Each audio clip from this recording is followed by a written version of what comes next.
Fala pessoal, seja muito bem-vindo a mais um episódio do nosso UVET e hoje a gente traz uma participação muito especial. Professor Mestre Dácio de Castro Dias, ele é especialista em equinos, já é professor da FMU e tem uma bagagem incrível para a gente estar conversando aqui no nosso podcast. Dácio, seja muito bem-vindo ao nosso podcast, é uma grande honra ter você aqui com a gente. Prazer recebê-lo. Pois é, né? Quem imaginava que você chegar tão longe? Às vezes a gente para, pensa, se olha e fala, nossa, como é que eu cheguei até aqui, né? Mas isso é muito bom, isso é muito bom.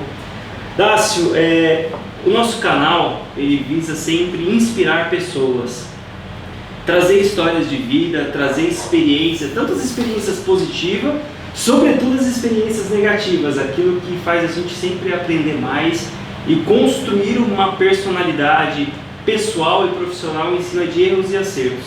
E através disso a gente queria conhecer um pouco mais da sua história, de onde você veio, quais foram os caminhos que você trilhou até chegar, até conseguir fazer uma faculdade e ter a especialização e ser a referência no mercado que você é hoje. E admita porque você é uma referência no mercado de equinos hoje. Eu fico feliz com essa parte, mas assim eu não vejo como referência, né?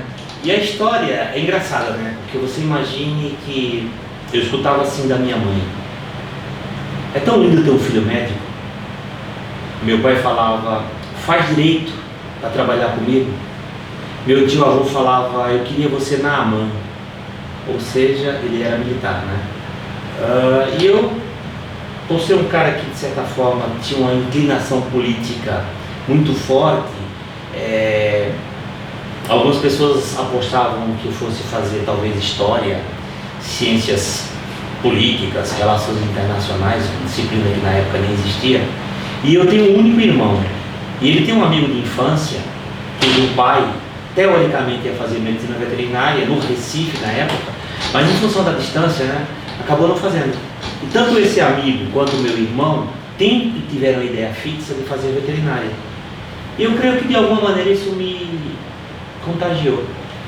Eu não tinha ideia de fazer veterinária. E aí quando eu levei a ideia para os meus pais, o velho olhou para mim e falou assim: ótimo, seja aquilo que você quer e seja feliz. Eu segui. Para me apresentar, meu nome é Dácio de Castro Dias, eu atualmente estou com 58 anos, tá? Sou paraibano de João Pessoa, mas cresci numa cidade pequena da Paraíba chamada Remígio. Fiz a minha iniciação como... minha mãe era professora primária, então, queira ou não, a minha iniciação para a vida foi com ela em casa, tá? Foi a minha primeira professora. Depois, uma breve passagem por um colégio na minha cidade chamado Grupo Escolar Dr. Cunha Lima. Naquela época era primário, né? Um colégio de freiras na cidade de Areia, que mais parecia o castelo do Conde Drácula, era uma topografia maravilhosa, grande, bonito. E depois fiz colégio Nesa, em Campina Grande, né? Quando nós mudamos para lá, eu saí da cidade de Remígio e a família migrou para Campina Grande. Mal cheguei em Campina Grande, passei no vestibular e com 17 anos incompletos eu fui para Patos, sertão da Paraíba. Tão quente, mas tão quente, que se fazia bife na calçada, né? Para fazer medicina veterinária, a minha graduação. E lá, um dia, sem saber ainda que caminho, que rumo eu seguiria na medicina veterinária, apareceu um cartaz assim: primeiro simpósio brasileiro de animais silvestres, na Universidade Federal Fluminense, em Niterói. E eu falei: nossa, é isso que eu quero. Então, assim, quando numa época ninguém falava em pets não convencionais, eu fui para esse congresso, né? O primeiro congresso foi uma espécie de balão de ensaio. No segundo, já foi algo mais forte, e assim, até conseguir dinheiro, convencer a família e tudo mais para ir para esse congresso, foi difícil, né?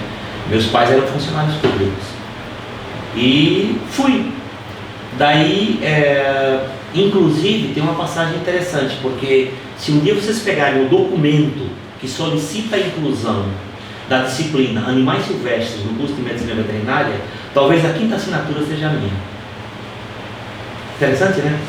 Aí, o mundo dá voltas. Voltei para casa, fiz o meu estágio curricular obrigatório no Zoológico do Rio Grande do Sul, também pensando ainda nos animais silvestres. Na sequência, voltei para Paraíba e agora o que farei? Comecei um ensaio no zoológico de João Pessoa, mas assim, algo muito incipiente. E daí o que aconteceu? Eu tinha solicitado à época para fazer curricular obrigatório no zoológico de São Paulo e não tinha saído do estágio. Aí quando eu cheguei de volta para casa, me chegou uma carta, né? Olha como é antigo. Carta, confirmando para mim o meu estágio. Só que ao invés de ser o currículo obrigatório, como eu já estava formado, era uma espécie de treinamento ao qual eu não teria certificado. Mas eu ia estagiar no zoológico. E aí, dinheiro para vir. Não tinha. Meu pai falou: filho, eu não tenho condições de te mandar para São Paulo. E a vida tem as suas coisas engraçadas, né? Tem um dos irmãos do meu pai que morava aqui em São Paulo e era feirante. E coincidentemente ele estava na Paraíba, na minha casa, no dia que meu pai teve essa conversa séria comigo. E ele falou o seguinte: eu tenho uma proposta para fazer. Você vai fazer o estágio em São Paulo com uma condição: eu te dou a passagem, só que seu estágio começa em janeiro, você chega em novembro e dezembro é onde há uma maior concentração na feira. E ele morava na Zona Leste, na saudosa Vila Matilde, né? E nós fazíamos feira de terça a domingo em Itaquera, Guaianazes, Jardim Romano, Jardim Robru, Camargo Velho. Então eu vim para cá para ser feirante, né? Ele pagou a passagem, eu passei esse estágio de feirante e a partir de janeiro comecei a estagiar no zoológico. Tive grandes mestres lá, o Marcelo Alcindo Barros Vaz de Guimarães. Saudades desse cara que hoje não está mais entre nós. E o Daniel Fedulo, que foi meu mestre de vida no zoológico, né? E hoje está trabalhando na Beto Carreiro. Aí o que aconteceu? Finalizando o estágio no zoológico, eu tinha dois amigos que estavam estagiando aqui em São Paulo também. Um chamava o Birajara Moraes, que infelizmente já faleceu, e um outro que todo mundo vai conhecer pelo sobrenome, o Feitosa, Francisco Leidson Formiga Feitosa. Tá? O Leidson fazia na época residência na Faculdade de Medicina Veterinária e Zootecnia da USP. E o Birajara fazia estágio no zoológico. E me tratando não pelo nome, mas pelo apelido: Caçador, vamos até a USP para você conhecer? E lá eu encontrei o Leidson. E a mesma pergunta: Caçador, o que é que tu vai fazer da vida agora? Eu falei: não sei. Ele: quer estagiar na USP? Eu falei: como? Ele falou: deixa comigo. Existia um grande mestre clínico e cirurgião chamado José de Alvarenga. Eu espero que ele ainda esteja vivo, devo muito a ele. O Leidson chegou na sala dele, entrou e fez assim: tio, ele é meu amigo, ele quer estagiar aqui, ele pode? O doutor Alvarenga levantou, olhou para mim e perguntou assim: quando o senhor quer começar?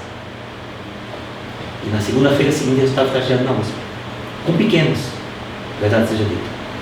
E um dia ele falou assim: eu gostaria que o senhor estivesse aqui às 7 da manhã, que nós temos um cavalo para operar. E quem ia operar? Alguém que eu chamo positivamente do homem da minha vida, tá? Alguém que é responsável pelo que eu sei e pelo que eu sou, o Roberto Foss. E com ele eu consegui estágio numa empresa chamada Horse Center de Equitação, ao qual ele trabalhava. E a partir daí, eu creio que isso foi em 1989, foi o final de 88. A equipe na época era formada pelo Roberto Foss Filho, Simone Caldeira, que durante muito tempo mexeu com fisioterapia equina e hoje não trabalha mais, e o Paulo Gouveia, que foi trabalhar na Merial, na Merck Chateau e migrou para a parte humana. E eu perdi o rastro dele, não sei aonde ele anda hoje. E com eles começou a minha formação com cavalos. E desde então já se passaram 36 anos que eu mexo única e exclusivamente com cavalos. E foi através desse dia que ele te chamou para fazer essa cirurgia, 7 horas da manhã. Que você se encontrou. Foi o divisor de águas do Dácio. Eu creio que sim. Foi o momento que o menino se tornou homem. É interessante pensar nesses pequenos momentos, que é algo que a gente sempre fala aqui no nosso podcast, de aproveitar as oportunidades, de aproveitar algo que talvez não seja do seu interesse a priori, mas no segundo momento vai acontecer. Isso aconteceu comigo, lá no Instituto Butantan, no dia que a gente foi fazer aquela radiologia daquele animal. E foi ali que realmente eu descobri, que negócio legal. Até então eu não queria ser nada disso. Até tinha ideia de trabalhar com podologia, equino, não tinha nada, uma ideia nenhuma sobre isso. E foi através de diferente. Claro, trazia algumas coisas que eu tenho facilidade, anatomia, biomecânica. Putz, isso é legal. E isso foi um divisor de águas para o que sou hoje, né? Então são os pequenos momentos, as pequenas fagulhas que...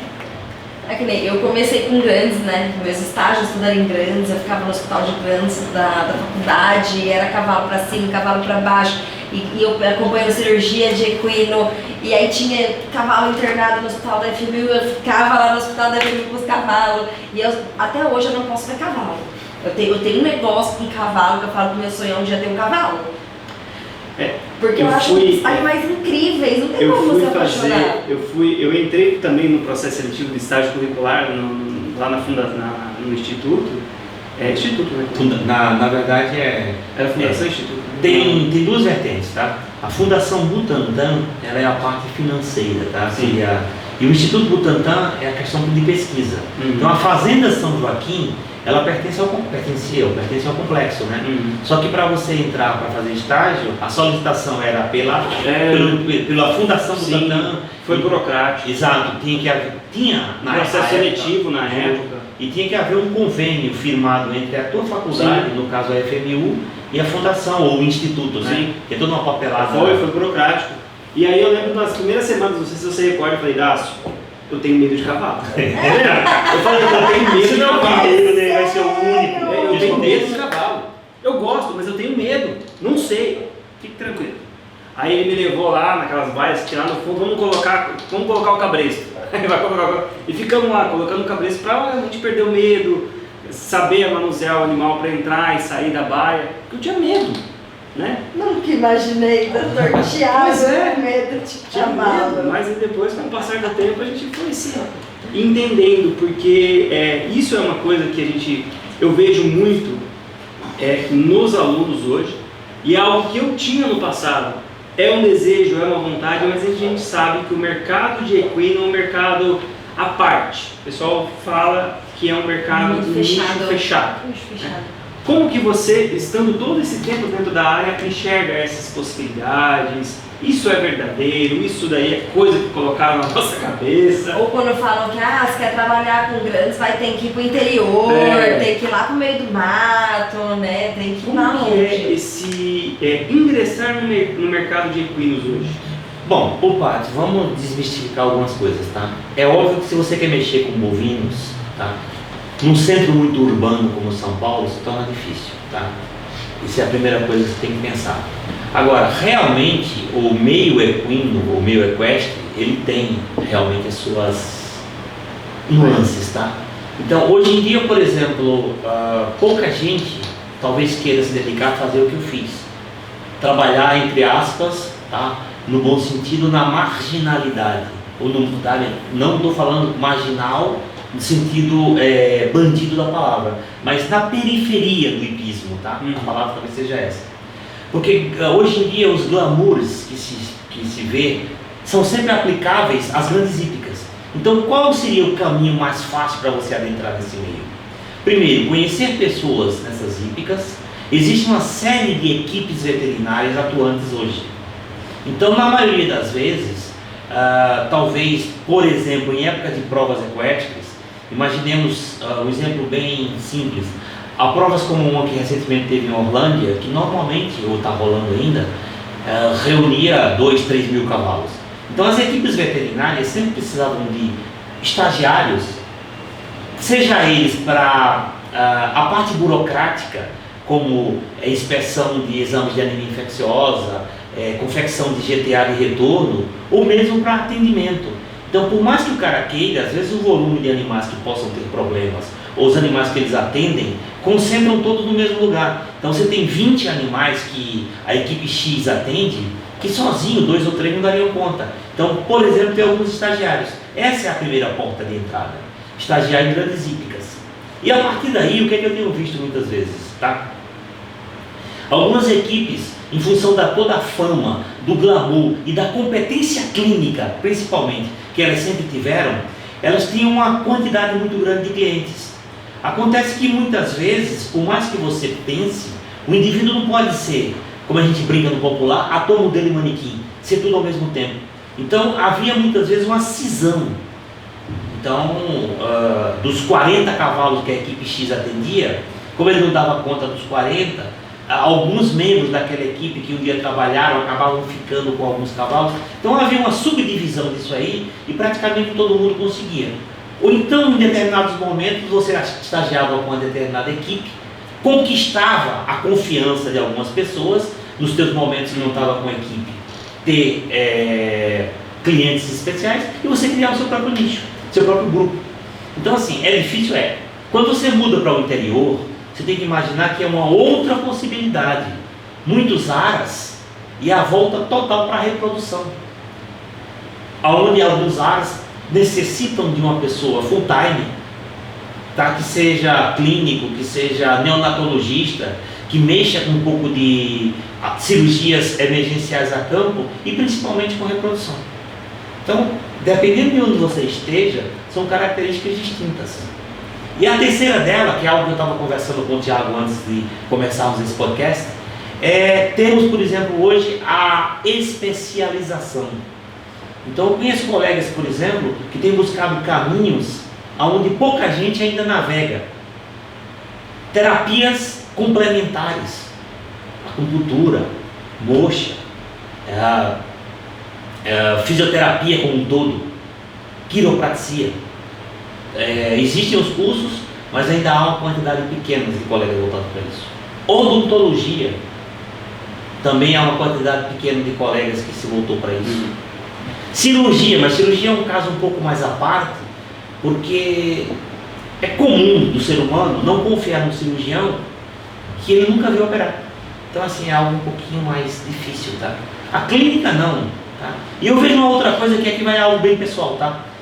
Eu tenho uma paixão pessoal por uma espécie onde também existem poucos trabalhos, pouca divulgação e pouca busca de clínica. Porque ainda há um certo medo por parte de alguns colegas, ou uma certa mística, ninguém mexe com isso. Eu sou apaixonado por moares e vejo que tem pouca gente que mexe com moares, tem pouca gente que se preocupa em buscar trabalhos, excelência, tá? E de entender que apesar de eles serem equídeos, são híbridos. Então, por serem híbridos, eles têm uma certa nuance. Então, às vezes, a abordagem, seja ela clínica, seja ela fisiológica, seja ela hematológica, ou seja ela medicamentosa, ela traz diferenciação. Sim. E nem todos os colegas, de repente, mergulham nesse nicho, que está completamente aberto. Eu praticamente não conheço ninguém que gosta de trabalhar com moares. E tem mercado, né? Tem mercado. Basta saber os caminhos certos, é o que você falou. Sempre pensar um pouco mais além do que do glamour como um todo. A veterinária, ela isso já foi um assunto de outros episódios que a gente gravou, ela é muito caracterizada pelo amor aos animais. Eu vou fazer veterinária porque eu amo cuidar do animal. O animal, ele é um meio do nosso trabalho, mas por trás do animal tem um tutor, tem um proprietário. Se tratando de grandes animais, acho que principalmente porque o investimento ele é muito maior, né? É muito diferente de você ter em casa um pincher, custear o tratamento com o pincher, do que custear um tratamento de um quarto de milha, de um animal que é um atleta. Então é diferente. E começar nessa marginalidade que você tem é um caminho, é uma porta de entrada, né? Não é questão de falar de ser humilde, mas é você estar aberto e suscetível a novas oportunidades, novos aprendizados, para que a gente possa realmente explorar o que a veterinária tem e aquilo que nós temos o dom dentro de... Eu tentei muito tempo trabalhar com equino, tentei mesmo. Eu queria ter conseguido, mas eu queria ter conseguido. Mas eu vi que, assim, para mim era talvez um entretenimento. Não algo profissional, né? Mas eu vivenciei, eu experienciei. Vamos ali um pouco além, né? Falando, mercado tem. Eu como mulher, Tem um monte de mulher que assiste, né? Hoje em dia o mundo está todo sendo dominado pelas mulheres, né? 90% da população é mulher, né? Não tem a menor dúvida. Como que é esse mercado para as mulheres? Porque muitas vezes a gente fala, e vem os estagiários e perguntam para mim, e eu falo, como mulher, eu acho um mundo difícil, não só equinos, eu acho grandes no geral. Eu já sofri preconceito, porque quando eu queria trabalhar com grandes, logo que eu me formei, eu fui fazer cursos de inseminação, de reprodução, mas na parte de bovinos, né? E aí eu saí do curso com aquela ideia e falei, vou montar uma empresa, vou trabalhar com isso, é isso que eu quero, é isso que eu gosto. Eu sempre gostei de mato, de andar no meio dos bichos. E aí eu escutei assim de um veterinário de grandes: você é mulher, quando você chegar numa fazenda para trabalhar, ninguém vai te respeitar. Eu falei, então se eu fosse você, nem gastava seu dinheiro com isso. E isso há 10 anos atrás, né? Faz um tempo, mas nem tanto tempo assim, né? Em 10 anos. Então acho que muitas, e eu repasso isso nos meus estagiários. Assim, olha, eu não consegui, rola um preconceito por ser mulher, né? Então assim, como que tá esse mercado hoje para a mulher propriamente dito? Mesmo levando em conta que seja um mercado machista e misógino, eu acho que competência não tem sexo, tá? Então eu tenho colegas veterinárias das quais, assim, sinceramente, eu tenho um respeito imenso. Então eu acho que competência não se mede por sexo. Tá? É claro que há o famoso padrão machista latino-americano, onde a peãozada muitas vezes falta com respeito, e a partir do momento que você se impõe, a coisa muda. Mas o que eu acho que muitas vezes o que acontece, a gente tem que, literalmente falando de cavalos, né? Brincando de blacksmith, de ferreiro, dá uma no cravo, outra na ferradura, tá? Muitas vezes determinadas atitudes estão relacionadas ao comportamento do estagiário. Inclusive, na última semana acadêmica da FMU, nós fizemos uma mesa redonda e levamos 2 mulheres, tá? Bruna Montenegro, que trabalha comigo, e Adriana Garcia, que é responsável pelo que eu me tornei. Porque eu falei do Foz e esqueci dela, né? A Adriana Garcia é responsável pelo que eu me tornei. Porque foi a saída dela da FMU e a minha indicação por ela que me levou a começar a dar aulas e me descobrir como professor. Porque antes eu não imaginava que eu chegasse a tanto, né? Então, a gente falou exatamente sobre isso. E a Adriana brincou, falou, olha o meu tamanho para encarar um BH de 1,60 m. Então, e a Adriana é uma das pessoas mais competentes que o mercado veterinário já produziu. Então você imagina o seguinte, só que sempre foi uma pessoa correta, sempre foi uma pessoa que se impôs. Então muitas vezes, o grande problema que se tem é que os estagiários, talvez essa geração neném de hoje em dia, com todo respeito a elas, tá? Muitas vezes não consegue se impor. E há uma diferença entre você ser agressivo, você ser mal educado e você conseguir se impor. São coisas bem distintas. Então eu percebo muitas vezes que algumas meninas, tá? Vamos pensar assim, já que você falou feminino, né? Que algumas meninas, por exemplo, vão para um estágio, por exemplo, com vestimentas inadequadas. E é claro que no meio machista vai ter piadinha no meio dos peões. Então, se por acaso ela acha engraçadinho isso aí, tá? E se deixa levar, o que vai acontecer? Cria essa pseudofama, todo mundo fala. Eu não vejo, por exemplo, apesar de ser homem e de repente, infelizmente, ainda existir na gente resquícios do machismo, que aos poucos a gente tem que mostrar para o mundo que ele tem que ser abolido, eu não vejo assim diferença entre uma clínica mulher e um clínico homem atendendo um cavalo. Pelo contrário, eu acho que tem sensibilidades que vocês mulheres têm muito mais que nós.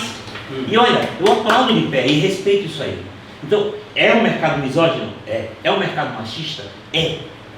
Agora, se você simplesmente se curva a isso e aceita isso como verdade absoluta, ele vai continuar sempre assim. Mas a partir do momento que eu vi algumas mulheres baterem de frente e mostrar que competência não tem sexo, ficou bem claro para mim que depende das atitudes que você toma. É fechado? Um pouco fechado.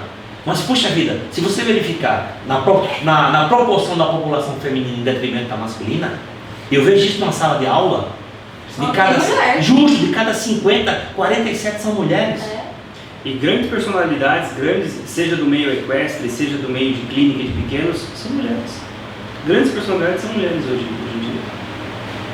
Então assim, eu acho que Do mesmo jeito que o peão desrespeita uma mulher, também desrespeita a gente. Eu até às vezes faço algumas brincadeiras assim, não se deve, não se pode, mas talvez o humor seja uma coisa que caminhe paralelo na minha vida, sabe? Eu não consigo me livrar dele. Que seja o bom humor e eu elimino o mau humor. Só um exemplo bem engraçado, um certo dia, numa época que eu não quero citar nomes por razões puramente éticas, uma determinada empresa me contratou para coletar sangue dos animais, para exame de anemia infecciosa imune.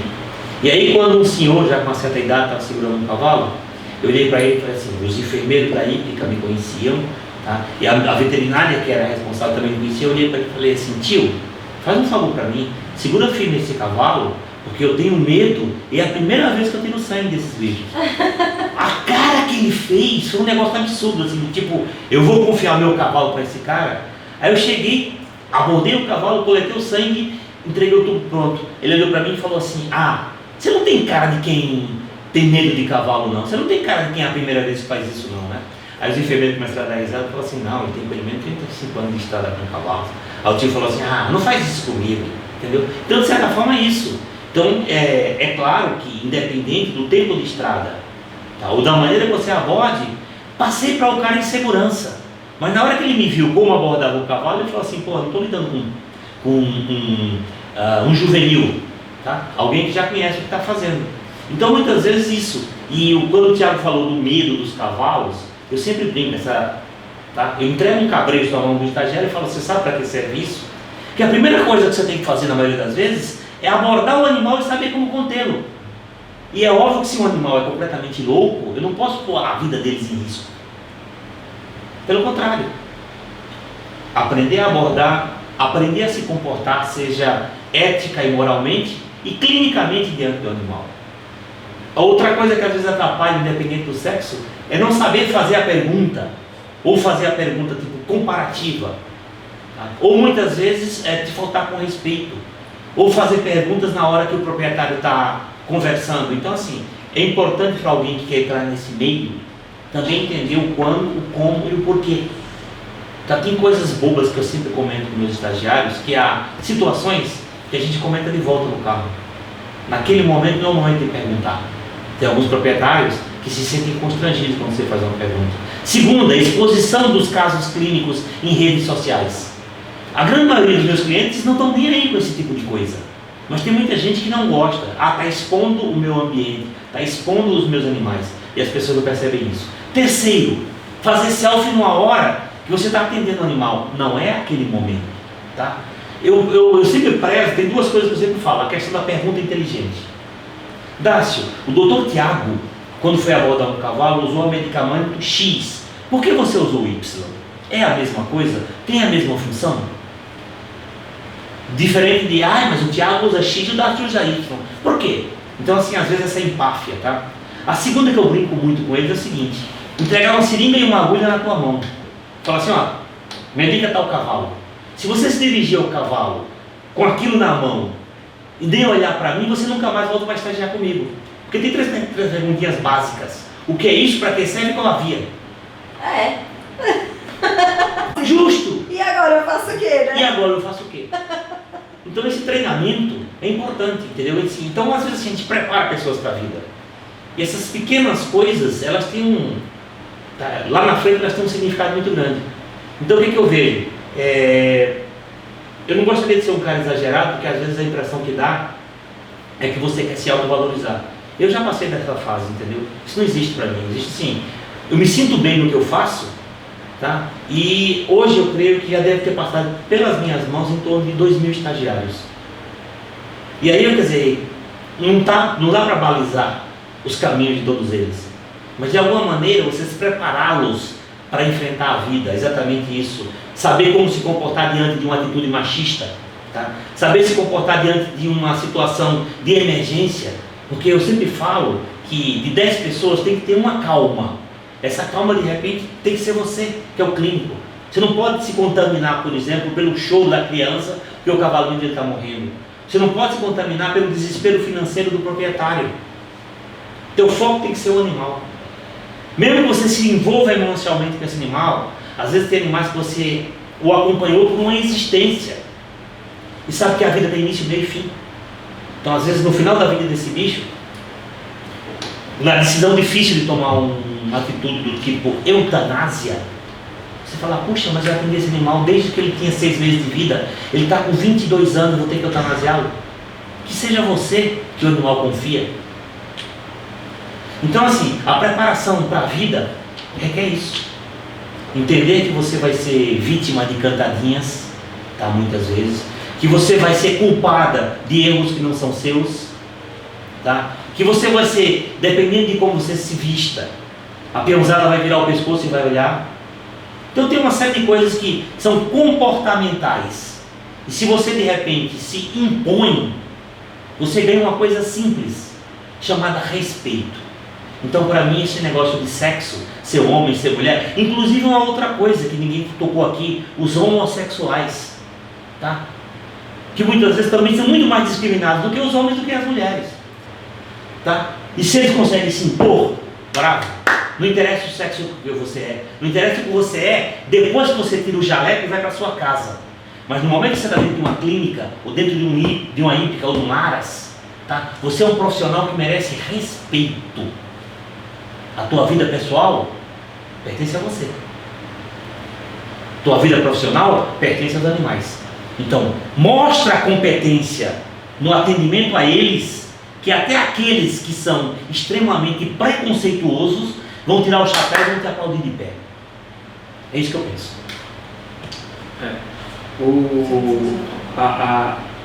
É polêmico, né, a gente falar sobre esses assuntos, mas é algo que a gente precisa discutir. Sim. E é muito importante a gente sempre trazer para a nossa vida que a veterinária, que o nosso meio, a nossa profissão, aquilo que a gente escolheu de fazer para a nossa vida, ela se torna parte da nossa vida em quase a sua totalidade. Hoje eu falo de veterinária da hora que eu acordo, da hora que eu vou dormir. Você também. Você também. Então é a nossa vida. E conquistar o nosso espaço de forma confortável é exatamente o que você falou. É você se impor. É você se impor frente a um caso. É você se impor frente à conduta de um colega. Mas sempre sabendo lidar com respeito e pautado em uma coisa que para a minha vida ela é fundamental. A ética. O que você falou a gente fecha com muita chave de ouro. Porque se você faz assim, se fulano faz assado, nossa, é o que mais escuta. É o que mais tem na Eu, como anestesista hoje. ambulante, é o que eu mais escuto. Ai, mas o outro anestesista que vem aqui não faz isso. Mas eu faço. Eu aprendi uma coisa interessante com relação a isso, tá?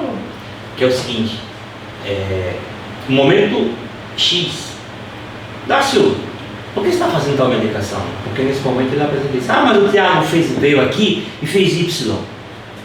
Olha, posso ser bem sincero para você? No momento que o doutor Thiago veio aqui e avaliou esse cavalo, ele podia apresentar um problema diferente do que eu estou vendo agora. Portanto, não me faça comparar o meu atendimento com o dele. Tá? Eu estou vendo outra realidade. Ou talvez a mesma. A diferença é que ele usou o medicamento A, que age em 1 e 2. Esse Z que eu estou usando age nos 3 e 4, que talvez ele não tenha percebido, ou talvez tenha se desenvolvido após o tratamento dele. Por que eu vinha muitas vezes em determinados locais? Vamos dar um exemplo bem idiota. Um medicamento onde a sua ação medicamentosa começava a partir do 7º dia. Vamos pensar assim. Aí o cara chegava e falava assim, pá, queria que você desse uma olhada no meu cavalo, que o Thiago já veio aqui, já pediu para medicar, já faz 6 dias e o cavalo não melhora. Aí eu ia, examinava, via basicamente a mesma coisa, falava, mas eu não vejo muita coisa diferente. Talvez, em vez de continuar 7 dias, eu faria por 10, porque eu acho que é um período até um pouco maior, ajudaria. No 7º dia, exatamente o tempo que o Thiago predeterminou para o cavalo melhorar, ele começava a melhorar. E não era ele que levava os louros, era eu. Pelos 3 dias que eu passei de medicamento a mais, olha, o Dácio veio aqui e o cavalo melhorou. Entendeu? Então assim, eu acho isso uma falta de respeito com o profissional. Então, de certa forma, tanto é que, por exemplo, se eu atendo um animal, ou se eu vou começar a atender um animal que um outro colega atende, a primeira coisa que eu falo é o seguinte, você já comunicou ao outro colega que você vai dispensar os serviços dele e quer que eu comece a atender? Ah, não precisa, que eu sou o dono. Falei assim, do meu ponto de vista ético, precisa. Porque seria desaconselhável, ou seria até de certa forma desagradável, eu chegar no ambiente para atender o teu cavalo e o cara tá aqui e saber que ele não está mais atendendo. Então assim, é uma falta de respeito tua com ele. Então para nós falarmos a mesma língua, existe uma coisa chamada telefone, que o tal do Grambel inventou, né? Fulano, tudo bem com você? Você me desculpa? Ou então olho no olho. Infelizmente, estou dispensando seus serviços e a partir de hoje o Dácio atende. Ou ao contrário, comigo, Dácio, muito obrigado pelo tempo que você me serviu, mas a partir de agora é o Thiago que atende. Eu não vou questionar por quê. Todo mundo tem as suas razões, tá? Ninguém é unanimidade para ninguém, verdade seja dita. Então eu posso ter errado muito, e errei muito nessa vida, e acertei um bocado. Tenho clientes que até hoje não querem me ver, tem outros que me amam, faz parte do show. Só que assim, tem cliente, tem pessoas hoje que de repente eu olho pro cara e falo assim, sinceramente, me desculpe meu papai do céu, mas eu odeio esse cara. Mas se o cavalo dele tiver problema, eu vou dar um show de profissionalismo, porque o animal não tem culpa do dono que tem.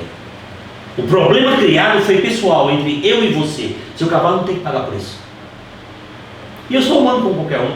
E tenho muito mais defeito do que qualidade, vocês podem ter certeza. Mas acho que uma delas que eu tento não ter é gratidão. Tá? E tento, na medida do possível, ser ético. Talvez, assim, não adianta você querer tapar o sol com a peneira e achar que você é o mais correto do planeta. Você comete deslizes. Tá? É próprio da alma humana isso acontecer. Mas se no ano passado eu cometi 5 deslizes e esse ano eu cometi 2,5, eu estou 2,5 melhor ser humano. Eu penso assim. Não sei o que vocês acham disso. Uma coisa que na veterinária ela é muito falta nos profissionais, e eu vejo isso em comparação com a medicina humana. Quando um médico humano, o médico A, ele comete um deslize e o médico B vê esse deslize, dificilmente ele se condena. Isso daí já é estrutural da própria formação, da faculdade. Bom, o que o colega fez, eu talvez não concorde, mas é a conduta dele naquele momento. Eu não vou falar mal do colega. E isso é uma coisa que eu particularmente, sempre quando trato sobre esse assunto, gosto de falar. Você pode não concordar, eu não posso não concordar com tudo que você disse, mas eu respeito. É a opinião dele. Essa semana mesmo eu atendi um caso de um animalzinho que fez uma cirurgia de joelho em um outro serviço e veio em consulta comigo para uma segunda opinião. Vi o exame, todo o histórico, entendi que o que foi feito talvez não era o ideal, mas não falei mal do colega, não falei mal ou não insinuei para o cliente sobre o que aconteceu. Bom, se o colega optou por fazer esse tratamento neste momento, é porque talvez era o que ele tinha de melhor para ele e para o animal dele. Mas a minha opinião é diferente. Quando está vindo nesses casos, eu nunca exponho o que ele fez é certo, o que ele fez é errado, ou ele devia ter feito comigo. Não. É você saber se colocar no seu lugar, respeitando o espaço do outro. Porque o que o outro aprendeu, o que o outro tem de conhecimento, ele tem de bagagem, é o que ele aprendeu. O que eu aprendi, talvez, com outros mentores, de uma outra forma, eu tenho que respeitar aquilo que é meu e aquilo que é dele. Desde que chegue aos mesmos fins. Desde que chegue aos mesmos fins, que é o tratamento do animal, que é o meio que a gente tem para trabalhar. Mas nunca desvalorizar o outro, o que ele foi feito. E isso seja em qualquer especialidade dentro da veterinária, é algo que a gente realmente tem que bater. Eu tenho certeza que você com seus alunos, e você já chamou muito a nossa atenção lá no passado, que é fazer o que é melhor para o animal naquele momento, o que é melhor para o tutor naquele momento. Bom, o proprietário não tem condições de comprar um frasco de dipirona. Tá, o que a gente pode fazer para isso? Sendo que aquele juramento que a gente fez quando a gente se formou, faça valer a pena. Eu sempre falo o seguinte, né? Seria juramento de Hipócrates e não juramento de hipócritas. Exatamente. Mas é muito difícil, né? Eu acho que é um dos lados negativos da veterinária é essa questão da parceria, ainda vejo, eu como dona de clínica, né? Eu recebo vários casos por dia. E casos que vêm de outros colegas, de outros lugares, e esses a gente olha e fala assim, putz, tá, dá pra melhorar. Mas eu vou virar pro tutor e falar assim, ó, tá tudo errado, meu. Você não pode ver, nossa, onde você está levando o seu animal? Muitos dos casos que a gente trata lá na clínica, eu nem sei de onde veio, nem sei quem é que tratava. e a gente vai fazer o melhor pelo bicho, o que me importa é o animal ficar bem. Tem algumas coisas que a gente tem que levar em consideração, como por exemplo, na medicina é muito comum se buscar uma segunda opinião. Parece que no nosso meio é tabu buscar uma segunda opinião. E a terceira coisa é o seguinte, tá? É que, de novo, o meu mentor Roberto Foz sempre falava, é a troca de informações para salvar o mundo. Então assim, o fato de eu ter 35, 36 anos de estrada com cavalo, quantas e quantas vezes, tá? Eu liguei para algum colega e falei assim, o que eu faço, hein? Puxa, você não sabe? Não. Se tu soubesse, eu faria justo! hoje. Não, faz assim, assado. E você chegar de repente e falar, puxa vida, muito obrigado. Do mesmo jeito aconteceu o contrário. Quantas e quantas vezes eu estou no meu sono de beleza na madrugada, toco o telefone, escuta, eu preciso de uma luz. Aí eu brinco com as pessoas, que eu sei que quem liga para mim, tá? Eu brinco e falo assim, poxa, espera aí, você não tinha que ter ligado para a Eletropaulo? Aí, não, o que está acontecendo? Não, o que está acontecendo? Eu estou com o cavalo assim, assado. O que é que você acha? Ah, pelo que você falou, cara, está pedindo minha opinião, acho que talvez seja isso. Puxa, como é que eu não lembrei disso? Vamos por partes. Que hora você começou a vender esse cavalo? 5 da manhã. De quando? Hoje é sexta, da quinta-feira. Ok? Então você está quase 24 horas. Você comeu? Não. Foi no banheiro? Não. Está conseguindo pensar? Não. Então, ó, é isso. Talvez vai para esse caminho mais simples. Dia seguinte você abre o teu WhatsApp, Sandro, tá lá, kkkk, tiramos com a mão. Eu falei, mas lógico, eu estava dormindo, descansado, o caso não é meu, o problema também não é meu, e você está extremamente cansado ou cansada, depende de quem ligue. Então qual o problema de você poder compartilhar experiências? Tá? Não faz isso. O Thiago deve lembrar bem aqui, que na época do Butantan, nós trabalhávamos em 4 veterinários, e um deles era o César Grana. E o César Grana tem uma coisa bem interessante, tá? O Thiago chegava e falava assim, por exemplo, César, tal animal, esse tipo de problema, eu li em determinado livro que esse tratamento X funciona. Aí o César falava assim, Thiago, eu li também esse mesmo tratamento, só que você viu só uma nuance e você não viu todos os efeitos colaterais que tem. Nós fizemos várias vezes e não deu certo. Ah, mas eu acho que gostaria de fazer. Perfeito, Thiago, nós já fizemos várias vezes e não deu certo. Ah, mas eu gostaria. Você está mais que correto, Thiago, até porque aqui você está aprendendo. Então eu não vejo nenhum problema, desde que você tenha uma base clínica do que você está falando, de fazer esse tratamento. Mas eu até adianto, não vai dar certo. Thiago tentava, chegava lá, não deu certo. Ele abria a gaveta, tirava uma folha em branco, expunha, escrito assim, eu já sabia. E dava risada. Então assim, era divertido pra gente esse tipo de coisa. Porque o César fez mais de uma vez. Não que a gente não quisesse, ou tivesse os olhos fechados, tá? Que nem jumento de carroça, né? Não. Tá? Mas a gente deixar bem claro para eles que naquele grupo de animais, ou naqueles animais, naqueles fins aos quais nós utilizávamos aqueles animais, esse tipo de tratamento é inaplicável. Tá? Que é diferente do animal que você vai usar para esporte, está dentro de uma hípica. Então muitas vezes é um pouco disso, tá? É você verificar que a cavalos atletas tem que ser tratado como tal. Ou muitas vezes você também simplesmente não querer dar tiro de metralhadora para matar rolinha. Às vezes é um procedimento clínico tão simples que com coisas simples você resolve. Então, porque o cavalo, vamos dar um exemplo idiota. O cavalo, o puro sangue inglês, que é um cavalo tecnicamente mais sensível, você sabe disso, passou a bunda na parede e virou a tinta. Eu vou entrar com antibiótico de 10ª geração, porque aquilo pode infeccionar. Pode. Porra! Pode. Entendeu? Então assim, aí de repente o cavalo do seu Zezinho da esquina nunca viu na vida um frasco de antibiótico, nunca tomou na vida um antibiótico, nunca tomou um vermífugo, o bicho está barrigudo, você faz na qualquer vermífugo de segunda linha, uma semana depois você vê o cavalo e enxurrugou a barriga. Então muitas vezes isso, tá?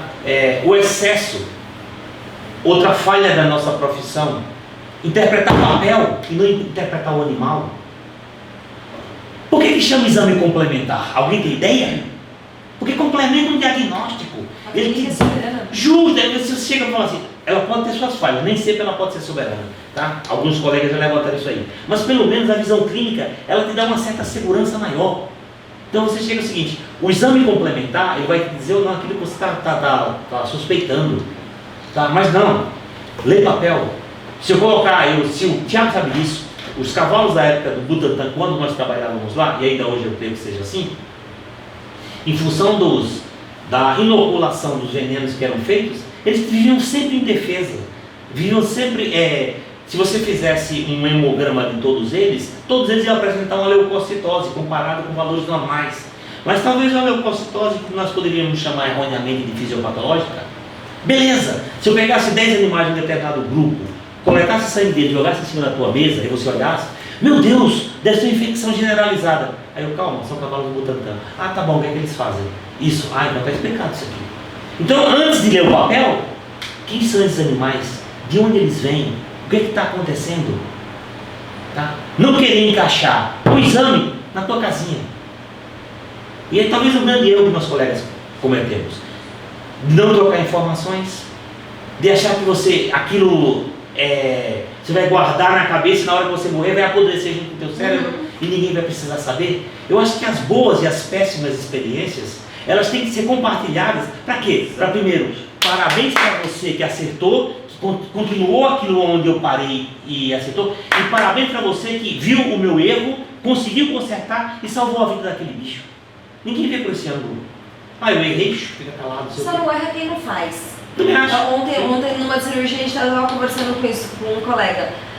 Aí ele falou assim, errar, todo mundo erra. Ele falou, só vai ter uma pessoa que nunca vai errar, aquela que não sai da casa dela para fazer.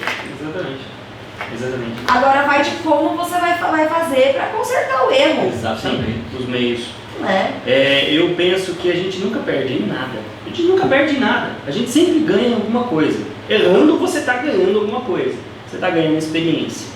Se você errou em um caso, no próximo caso, se você for inteligente, você não vai errar novamente. A minha mãe me ensinou uma coisa: errar é humano, persistir no erro é burrice. Exatamente.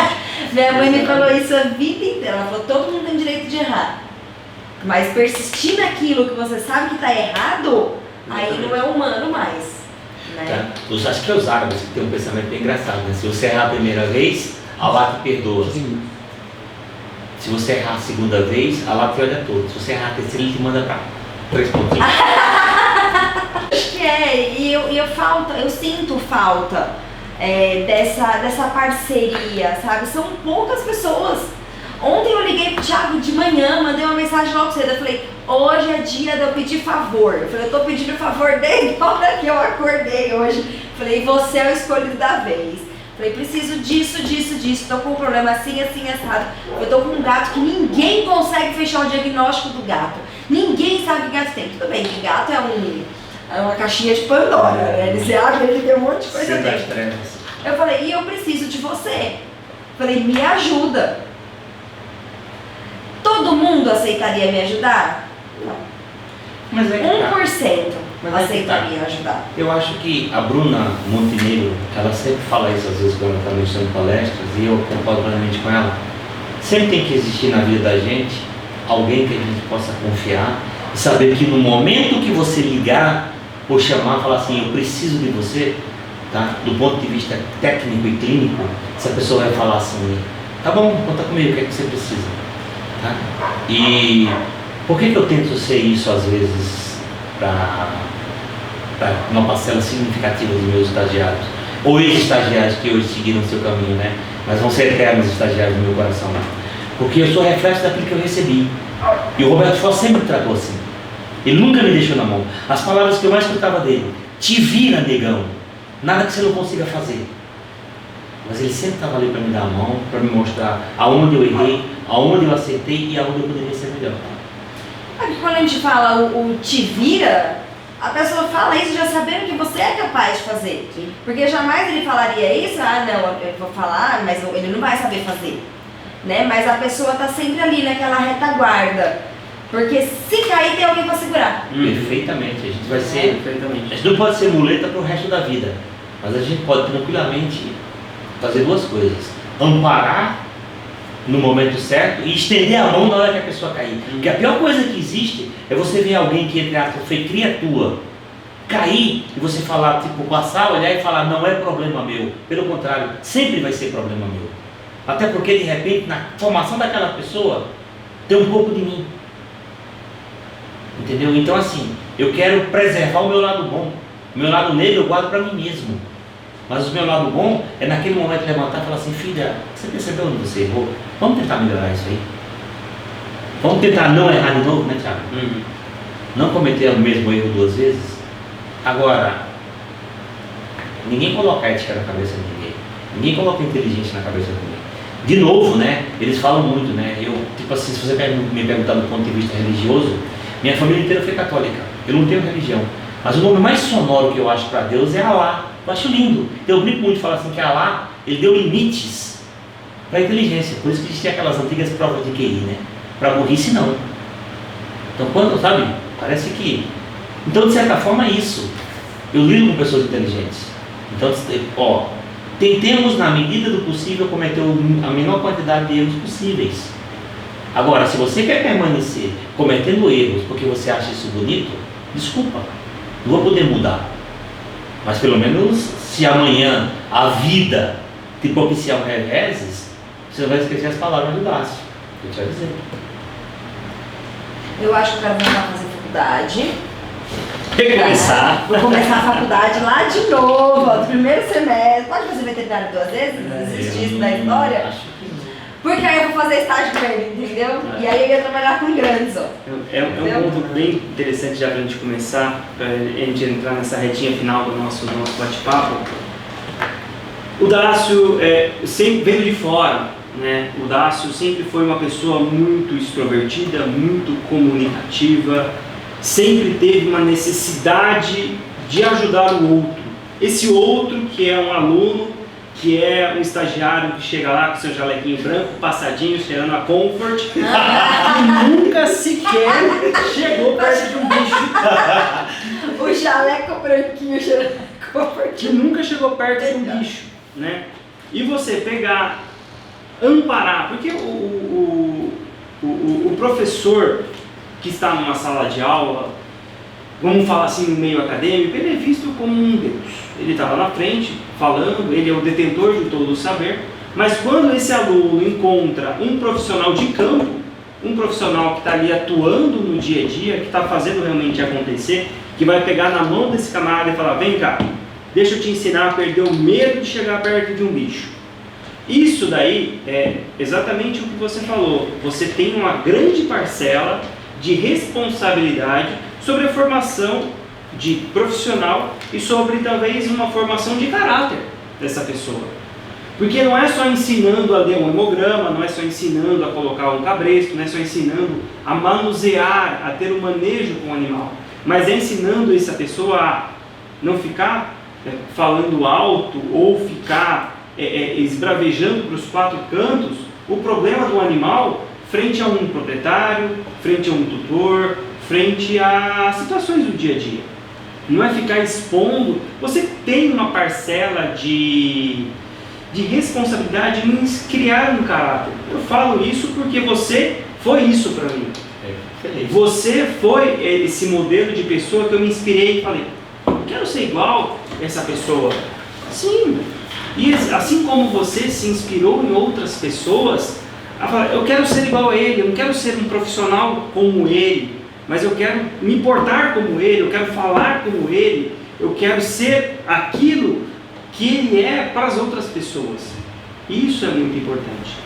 E aí vem a minha pergunta, da onde surgiu? Porque até então você falou que quando a Adriana saiu, ela te convidou e foi daí que você se descobriu como professor. No passado você já não se enxergava como? É verdade? Talvez, eu não sei, porque assim, eu fazia por gostar. Não que eu não goste da aula, sabe? Mas a diferença com o tipo de linguagem que você usa. Dentro de uma sala de aula, muitas vezes você tem que se portar de uma maneira diferente. A campo, talvez você seja mais expansivo. Então, o que eu fazia? Tipo, conversar com estagiários a campo, para mim era tipo um divertimento. Um hobby. A palavra não era hobby, mas era uma maneira de ser feliz. Uma das maneiras de ser feliz. Eu não sou um cara infeliz. Era mais leve. Tá? Na faculdade você tem uma responsabilidade maior. Entendeu? Então, assim, transformar aquilo que era você fazer por felicidade, transformar em algo que você continue fazendo com uma responsabilidade, sem perder a felicidade, é um pouquinho complicado. Então, talvez, pelo tempo, aquilo que nós chamaríamos de considerações finais, né? duas coisas que eu gostaria de falar antes de terminar. A primeira, eu esqueci de dizer que eu sou formado pela Universidade Federal da Paraíba, tá? Antigamente era chamada de Campus 7, na cidade de Patos, e que tenho mestrado pela Faculdade de Medicina Veterinária e Zootecnia da USP, mestrado em Clínica Médica, né? E para terminar, se você me pedir uma definição sobre mim mesmo, alguém já ouviu falar na lenda do Coronte, né? O barqueiro. Só que eu não peço moedas para colocar no olho, nem levo ninguém para outra margem da vida. A vida inteira eu gosto de levar as pessoas para outra margem do rio. Ou seja, pegar você aqui e difundir conhecimentos neste caminho. Quando eu chegar do outro lado, parar o meu barco e fazer com que você desça e você siga o seu caminho. E a pergunta é, por que você não segue adiante? Porque talvez eu já fui até onde a minha mente pode alcançar. E me senti feliz, sabendo que do outro lado do rio tem pessoas que eu tenho que buscar para fazer o mesmo trajeto que você.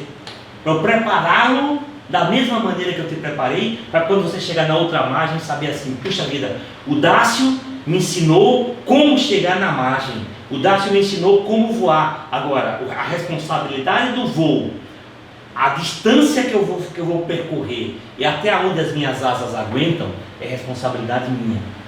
Mas eu tive alguém que não foi um Ícaro na minha vida, que não colocou cera, para de repente no primeiro raio de sol mais forte me derreter. Pelo contrário, ele me deu estrutura para continuar, e é isso que eu me sinto bem fazendo, dar estrutura para você continuar, tá? E voltar para outra margem do rio, que eu sei que vai ter mais gente me esperando.